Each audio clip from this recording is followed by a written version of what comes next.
Hey everyone, and welcome to this Masterclass explainer on Amazon EventBridge. I'll be stepping in as your senior AWS solutions architect today, and we are going to build your knowledge of event-driven architectures totally from scratch. Look, if you're gearing up for an AWS certification or prepping for a tough cloud engineer interview, mastering this service is absolutely crucial. By the time we wrap up, we're going to completely shift your mindset away from those traditional, tightly coupled applications and get you mastering highly scalable, event-driven systems using EventBridge. We're keeping things extremely practical today, focusing heavily on exactly what you need to know for real-world production environments. Here's our game plan for today. We'll kick things off by discussing why we even need event-driven architectures. Then we'll meet EventBridge, break down its core components, analyze the actual anatomy of an event, and finally, dive into some advanced routing techniques. All right, section 1, why event-driven architecture? Let's talk about the real problem we're trying to solve here. So, why do traditional request-response models start to fall apart when our backend systems grow in complexity? Well, think about it. When your systems are tightly coupled, one single component failing can literally bring down your entire application. And honestly, we end up relying way too much on polling APIs. Constantly tapping a service on the shoulder asking, hey, do you have new data yet? How about now? It's just incredibly inefficient.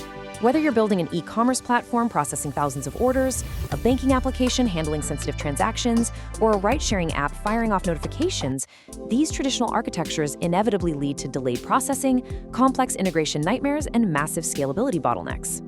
This is exactly where event-driven architectures step in to save the day. Instead of services constantly checking in on each other, they simply react to events as they happen in real time. An event-driven setup acts as a totally seamless broker between your different workloads. It lets you securely divide up event traffic, for example, routing events with personal identification information or PII straight to a highly secure processing area, while non-PII data goes somewhere else. It also gives you the power to aggregate events from dozens of different sources into one centralized hub, even crossing over into different AWS accounts or regions.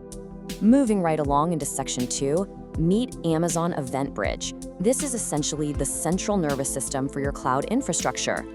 To really get how EventBridge works, you have to understand its core engine, which is the event bus. Officially, an event bus is a router that receives events and delivers them to 0 or more destinations, which we call targets. But let's use a real-world analogy to make it click. Think of an event bus like an airport control tower. The events coming into your system are the incoming flights. The EventBridge rules are your air traffic controllers, deciding exactly where things need to go. And the targets? Those are the destination gates where those flights are ultimately parked. Think about the flow like this.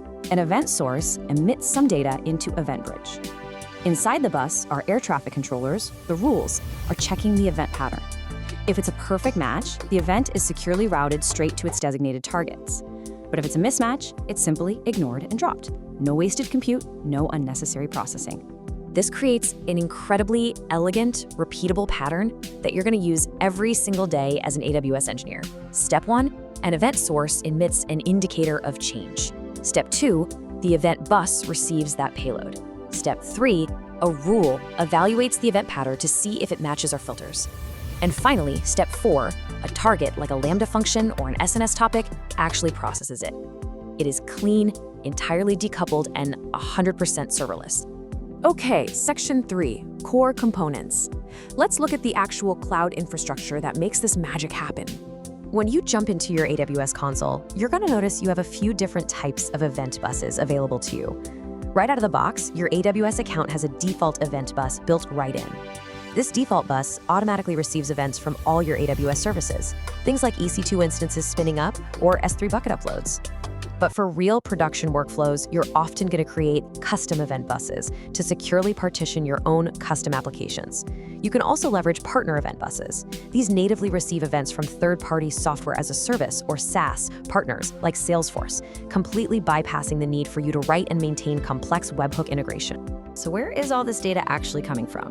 Well, sources are just where your data originates.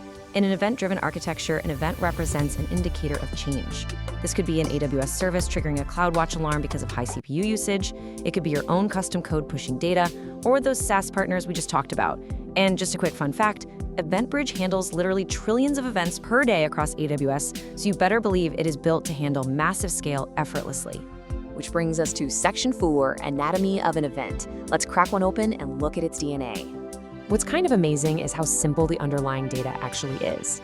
At its core, an EventBridge event is literally just a standard JSON object. For example, if you look at an EC2 instance state change notification, you'll just see standard JSON syntax, strings wrapped in quotation marks, simple key value pairs, and nested objects.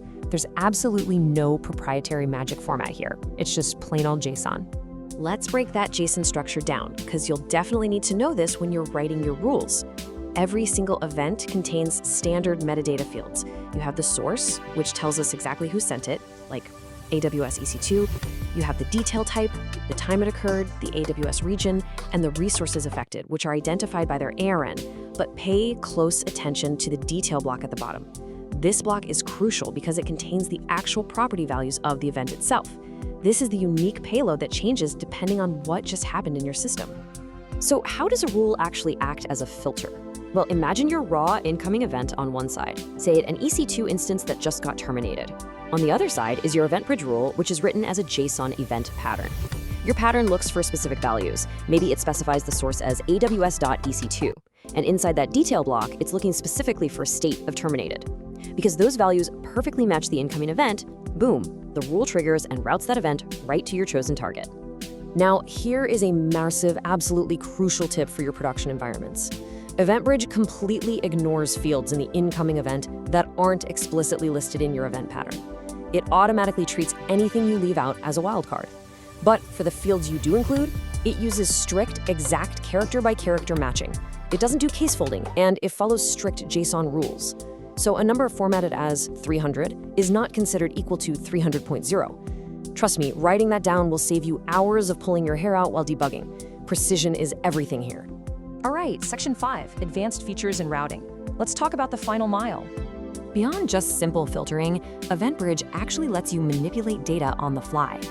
As events pass through your filter, you can transform or enrich the data in transit before it ever even reaches its final target.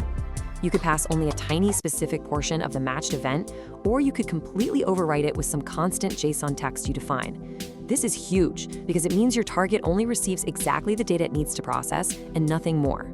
For those more advanced enterprise architectures, there are some seriously powerful features at your disposal. With API destinations, you can actually route events entirely outside of AWS using standard HTTP REST API calls to external services. On top of that, you can use event archiving to save your events for a specified period, and then use event replay to literally push them back through your bus at a later date. This is an absolute game changer for aiding local development, debugging thorny issues, and running robust disaster recovery tests. Now, I need to give you a vital warning straight from the production trenches. You have to ensure your rules are extremely precise to avoid recursive infinite loops, which can lead to massive throttling and absolutely astronomical AWS bills. Imagine you create a rule to detective access control lists, or ACLs, change on an S3 bucket. If that rule triggers a target that goes back and modifies those exact same ACLs to fix them, well, that modification fires a brand new event, which triggers your rule again, which changes the bucket again. You have just created a recursive infinite loop that will spin out of control. Always, always ensure your targets don't emit the exact same events that your rules are listening for. So to wrap all this up, let's go back to that core definition. An event bus is a router that receives events and delivers them to 0 or more destinations. At the end of the day, EventBridge acts as the ultimate cloud router. By bringing it into your architecture, you are completely decoupling your event producers from your downstream consumers. The producer just fires off an event and completely forgets about it. It doesn't care who is listening, and the consumers don't have to waste time polling the producers. It's brilliant. So I'll leave you with this final thought. As you sit down to architect your next massive cloud system, look for those tight, fragile dependencies. How are you going to use EventBridge to sever those ties, simplify your architecture, and achieve infinite scale? The tools are right there waiting for you. Now it's up to you to build it. Thank you so much for joining this explainer, and happy building.